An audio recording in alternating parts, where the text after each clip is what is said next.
председател, почитуван министар за економија, почитувани колеги пратеници. Замислете денеска овде во собрание уште една кризна состојба и тоа сега кризна состојба за топлинската енергија поради тоа, како што велат, недостаток на газ. Мене ме загрижуваат два фактори, два елементи за почеток овде на оваа дискусија. Прво е комотноста која што ја осеќаат представниците на власта. Онака како се однесувате комотно, како да не ја доведовте Македонија до еден куп кризни состојби во енергетиката, кризна состојба за топлинската енергија, кризна состојба во здравството, кризна состојба за мигрантите, со невидена леснотија и невидена удобност имате на местото и позицијата која што ја представувате, без да имате никаква одговорност, ниту пак да имате тронка осет за тоа како се трошат државните пари. И оној втор дел кој што мене ме загрижува е лагодноста на пратениците од мнозинството кои што даваат поддршка на овие континуирани кризни состојби кои што пристигаат овде во собрание.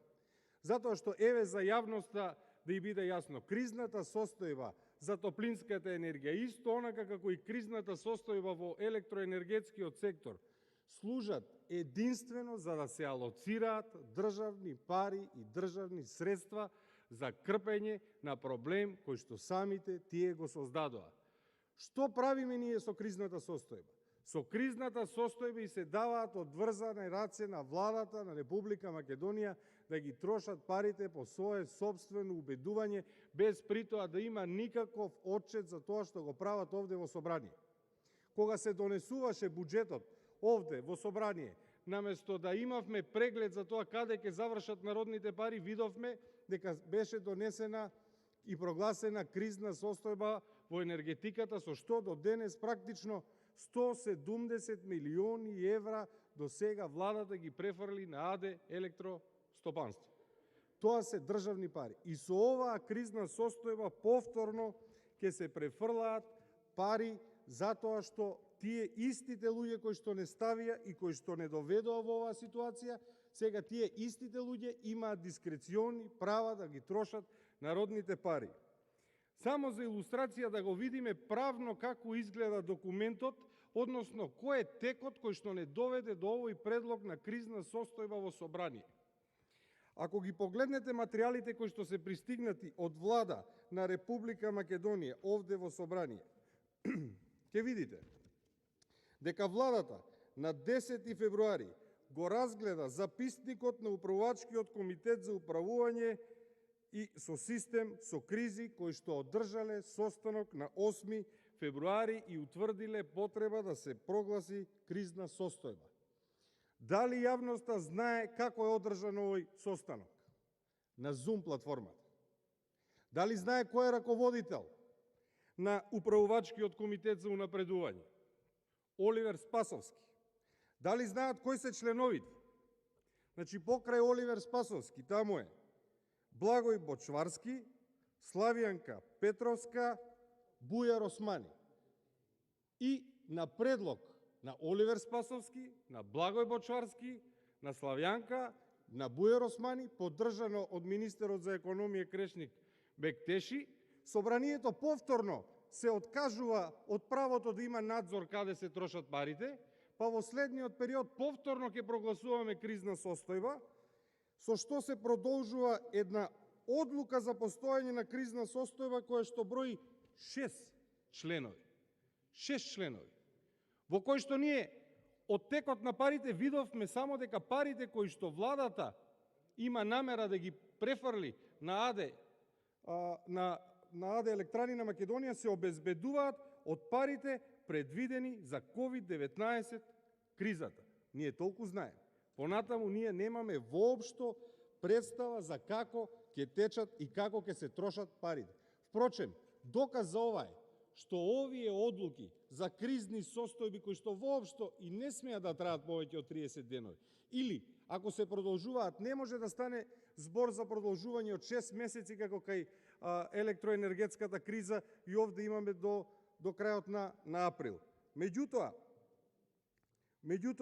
станува збор за дискреционо трошење на пари токму на луѓето кои што не доведува во ваква кризна состојба и можеме да кажеме на вистина оваа влада го има принципот клин со клин се вади.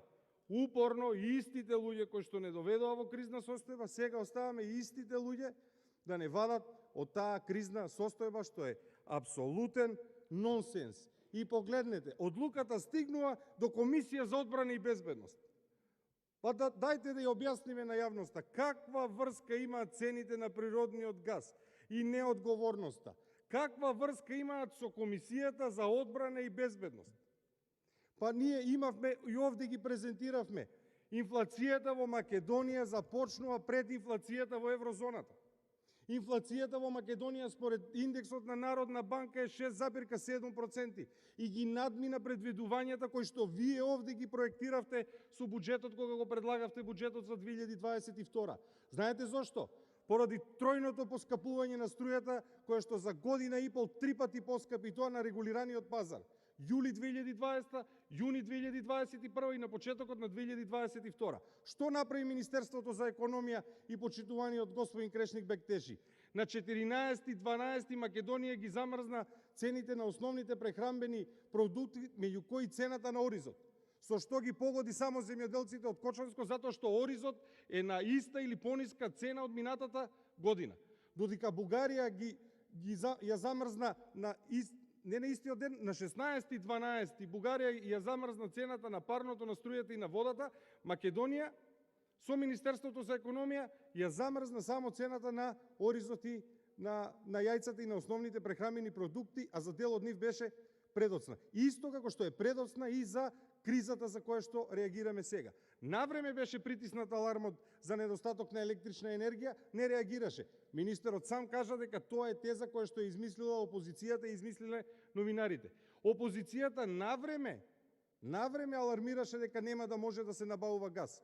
И денеска набавуваме газ за $1.350 за 1000 метри газ, додека Србија го набавува тоа за 280 или за $300. И други земји има кои што набавуваат по значително пониски цени. И тајната во тоа е затоа што има долгогодишни договори. Унгарија има договори на 15 години кои што се склучени. Значи ни треба долгорочност и конзистентност во планирањата и во програмите. А не да имаме човек како Благој Бочварски кој што кога дојде ред да биде градоначалник, погледнете му ги ветувањата, ветуваше гасификација најпрви на Штип. Вашите градоначалници ветуваа гасификација во секој град. Потоа истиот тој човек стана министер за транспорт и врски, имаме намалување на ставките кои што се однесуваат на гасификација. И ние предупредивме. Собранието единствено потроши 33 милиони денари за да откупи една акција која што чини значително помалку. И веќе зборувавме за тие теми, да не се навраќаме. Меѓутоа, никаков раст не прикажавте и вештачко создадена криза која што ја водеа токму Зоран Заев и која што ја водеа вашите министри, сега истите тие проблеми се решаваат од истите тие луѓе. Па кога се градеше стратегијата за енергетската стратегија 2020-2024, најголем акцент беше ставен на обновливите извори на енергија. Зошто? Затоа што некој има бизнис интереси и се занимава со производство на фотоволтаици. А замената на јагленот со кој што треба да се произведува електрична енергија во Рек Битола и во ТЕЦ Неготино, никој не испланира дека треба да се заменува со природен газ. Ако сакате да имаме и економски одржливо и стабилна економија, ако сакате да имаме и заштита на животната средина, требаше да се направат плановите уште со самата стратегија, која што стратегија за жал не донесе онаму каде што не донесе денеска, немаме газ, немаме резерви на газ, ја набавуваме на светските берзи по екстремно високи цени. И онаму каде што не доведе оваа власт, тоа не можам да разберам. Како очекуваме ние или народот истите тие луѓе кои што ја предвидоа кризата, истите тие луѓе сега да не вадат од кризата? Додека лидерите од соседството Србија кога набави ефтин газ излезе со соопштение нивниот премиер и рече заштедивме еден стадион. И така тој се пофали пред народот. Рече со набавката на ефтин природен газ ние заштедивме еден стадион. Колку стадиони потроши Република Македонија со овој министер за економија и со екипата Оливер Спасовски, Благој Бочварски? Колку стадиони потроши и ги прокоцка Македонија. И не знам како пратениците од власта уште еднаш ќе ви дадат поддршка да донесувате одлуки сами, самостојно, за затворени врати во влада, како да се трошат народните пари. И благодарам. Благодарам. Реплика пратеничката Марија Георгиевска.